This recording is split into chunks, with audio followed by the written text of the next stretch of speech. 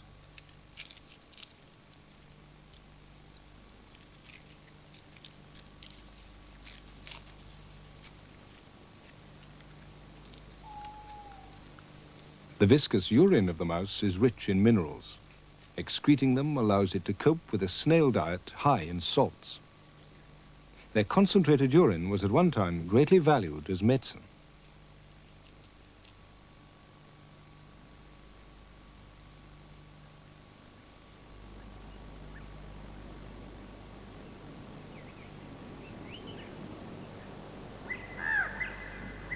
Dawn on the Maktesh Ramon brings light onto what's called here in Israel a window on the earth. Maktesh is a Hebrew word that's been accepted into international geological language. It's a valley surrounded on all sides by steep walls and drained by a single riverbed. A Maktesh is formed when a raised fold in the earth's crust is gradually eroded from the top, rather like eating a boiled egg. The softer layers go first, the beds of clay and sandstone, leaving the hard rocks overhanging until they're so undermined that they fall to the valley floor. Sometimes a fault will develop across the layers, and then a dike of basalt will thrust its way between them.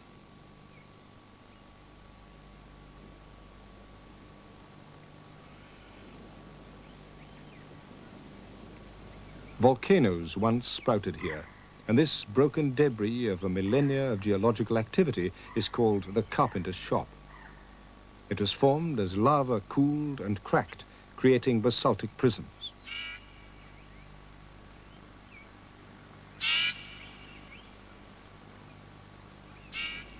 Sometimes the rocks are sandblasted and sculpted by the winds into smooth shapes, like this giant mushroom.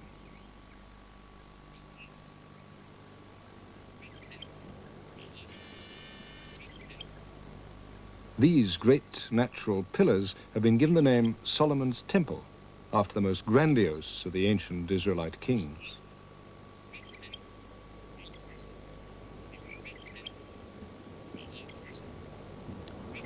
On the floor of the Maktesh are fossilized reminders that this region was once a seabed, part of the mighty Tethys Ocean that stretched from the Caribbean to India, across what is now one of the driest regions on Earth.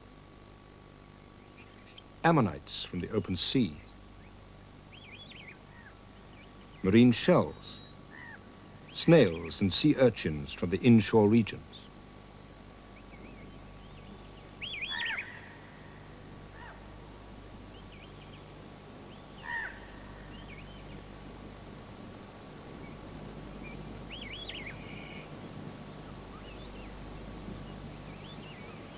There are special plants, the sand lily here and the Sternbergia, which can flower in all the heat and aridity of high summer in the desert by making use of the water stored in their underground tubers, and they thrive.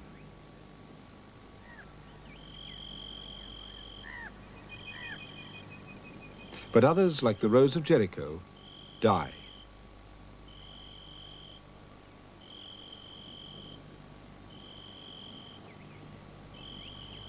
The Adesmia beetle can survive in the desert because she's enclosed in a watertight shell that lets out no moisture. When the temperature's around 40 degrees centigrade, as early as 9 in the morning, she can move around in the open sun and feed. Her legs are long and flexible, so that in the cool of the morning she can keep her body close to the sand and pick up warmth. As the day heats up, she straightens her legs and walks tall to stay clear of the baking earth. To lay her eggs, the beetle chooses a place close to stones where a little dew may have been preserved, and then with her long ovipositor she pushes them deep into the sand so they won't dry out.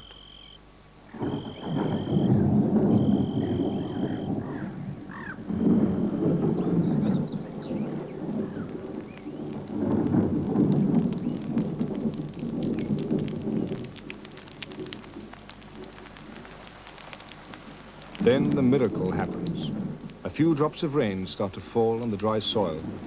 The beetle scurries for shelter, and life returns to the dead earth.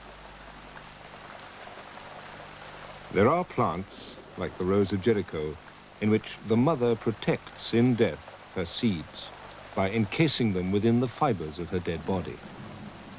Only when the conditions are right for germination, when the earth is moist, does she release them, not by a miracle, but simply because the fibers that encase the seeds are so arranged that as they swell in the rain, they open. Because they could recover, apparently, from the dead, these plants were collected by pilgrims to the Holy Land as symbols of the resurrection of Christ. The Rose of Jericho has a safety mechanism that delays the dispersal of seeds so they're not released after a passing shower into too dry an environment. The first drops of rain open the capsule, but the seeds are held there until more rain falls, weakening and then breaking the membrane that holds the capsule together, so dispersing the seeds.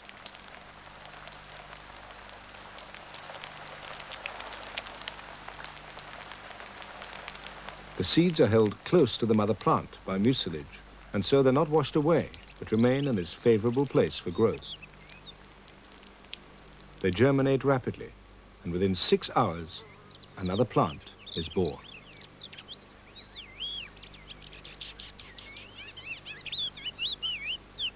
Other dry and desiccated plants, like the Mesembryanthemum, swell and open after rain at exactly the speed you're watching here.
Clouds in these lands are not, as they are with us, threatening symbols of unwelcome weather. Their presence over the hilltops shows the favor of God, whose goodness is as a morning cloud. And it was the promise of the Lord to the ancient tribes of Israel that he would give them the rains of the land in due season. When the upper part of the soil is wet, small particles stick together rapidly so that the surface of the desert is quickly covered by an almost impermeable sheet, over which the rest of the rains wash into gullies. Here they form trickles, which swell into tiny rivulets, which come together as streams, a rill, a race, and a torrent.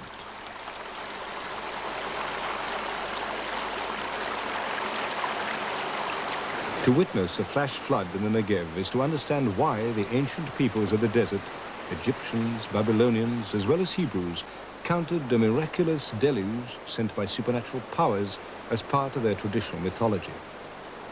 Because not only are the waters imperative and overpowering in their progress, eroding rocks, destroying plants and animals that lie in their path, but they're also regenerating and necessary.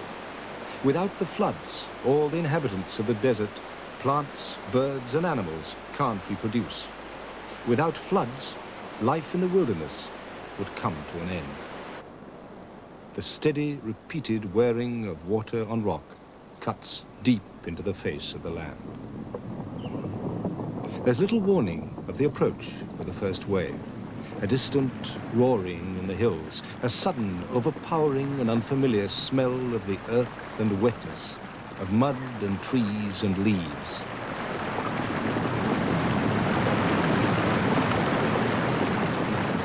And then it comes, bringing new life to the dead land.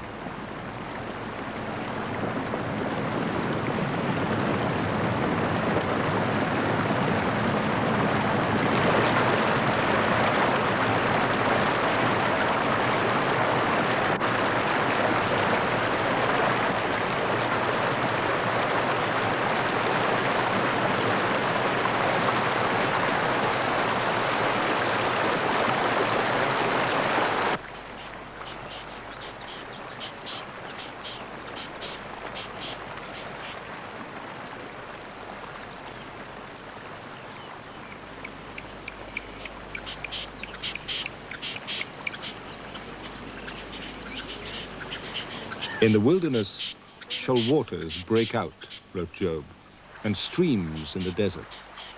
And the parched ground shall become a pool, and the thirsty land springs of water.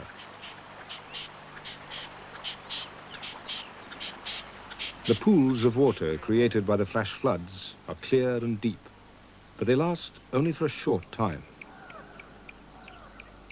But within that time, opportunist life forms spring into being and rush to complete their life cycles before the water vanishes again. Brine shrimps may have lain for years as dried up cysts in the desert sands, and then suddenly hundreds of thousands have the chance to meet, to mate, and to breed. After only a few days, the females are pregnant, and their dark egg sacs can be seen. They must develop and lay while the water lasts. The problem of water in the desert is that the scarce downpours are sudden and unpredictable. This was a problem faced by the first settlers here. When the Nabatean traders founded the city of Avdat to protect and supply their trade routes between the Red Sea and the Mediterranean, they could do so only because they captured the ephemeral waters by a runoff system which is being revived in the Negev desert today. The engineers and architects of the 3rd century BC are teaching the desert dwellers of today. Though the surface water quickly vanishes, the life it brings soon shows forth. Ziziphus spina Christi, the tree the Muslims say will be with us in paradise. In a few days, the sands become carpeted with flowers.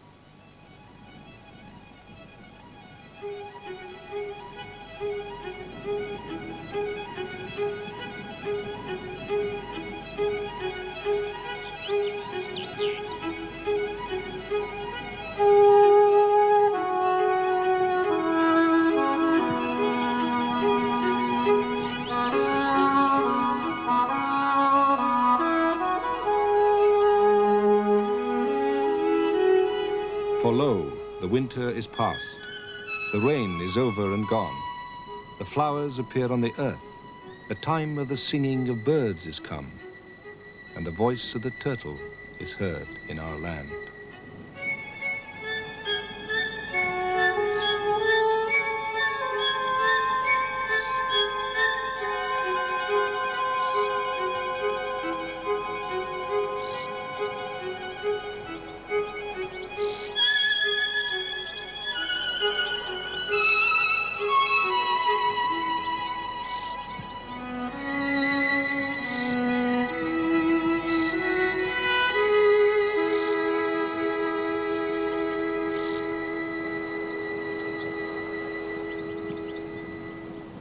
The achnuk is a parasitic plant. Its roots stretch far underground to feed off nearby bushes. And from the host plant, they take the pneumatic strength to break up the hard earth and push their flower heads into the sun.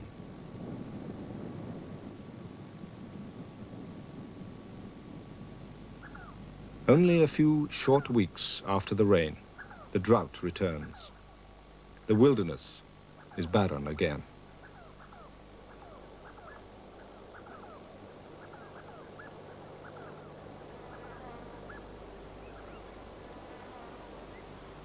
But a few pools of water remain, and wherever they are, life exploits them. The sandgrouse lives on a diet of dry seeds. It needs to drink at least twice a day and will fly up to 50 kilometers to find water. Because they've learned that predators lie in wait at springs, they're careful not to land close to the water. They come to earth some distance away, and then they walk warily down to drink. Their only protection is their camouflage and their timidity. Sandgrouse thrive in extreme desert conditions, such as are found in the Arava Valley. They have a high tolerance of heat stress, and they can regulate their brain and body temperature.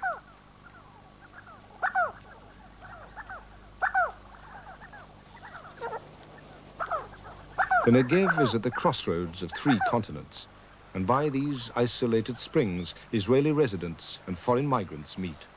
The desert lark is a local bird. But the pied wagtail could have come from an English back garden.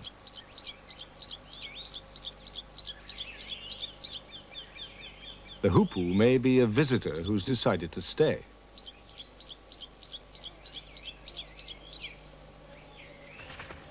The blue-throat is a Russian migrant on its way back from Africa to northern Siberia.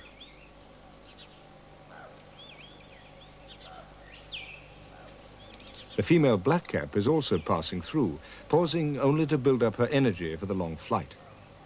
She's feeding on the fruit of the bacata shrub, which in many desert places is the only source of sweet water. The wryneck. Characteristically skulking.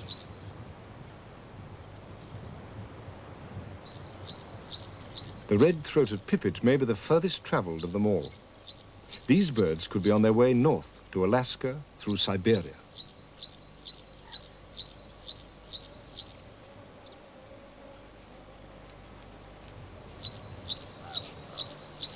The fat sand rat, unlike other rodents, can eat the leaves of the bitter saltbush.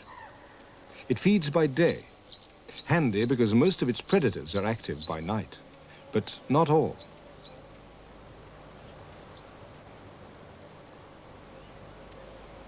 The saltbush, which it carries off to keep its burrow cool and moist, is a staple of its diet. For the Bedouin also, the leaves are a delicacy. They boil them for soup.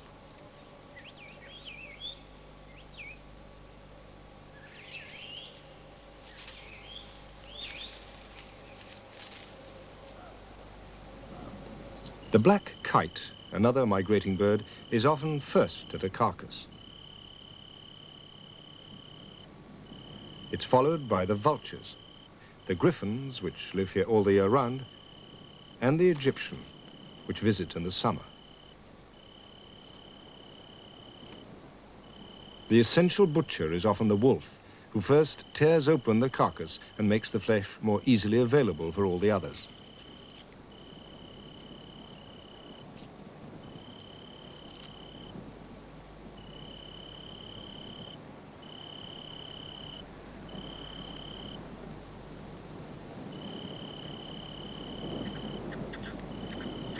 A distant sound from the hills disturbs his meal.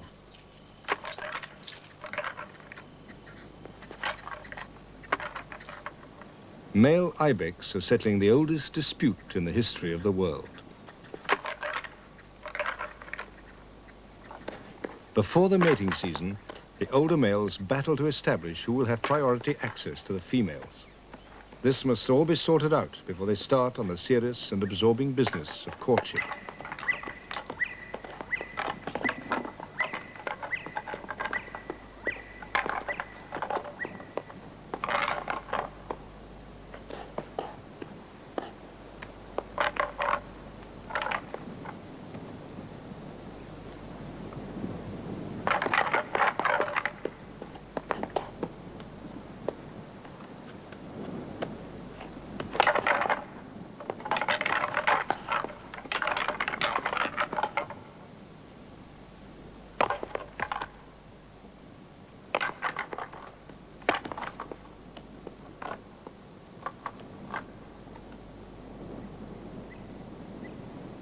It's an archetypal drama, played out in a theatre as old as the earth itself.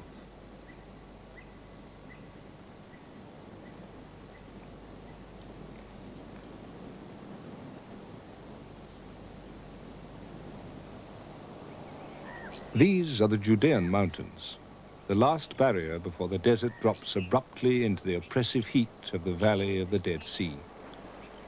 Beyond the mountains graze young bachelor herds of ibex. To the children of Israel in their wanderings through the wilderness, the ibex were the wild goats of the mountains, a vital source of food. The sparse vegetation on which the ibex eke out a living gradually disappears as it approaches the poisoned shoreline of the Great Salt Lake.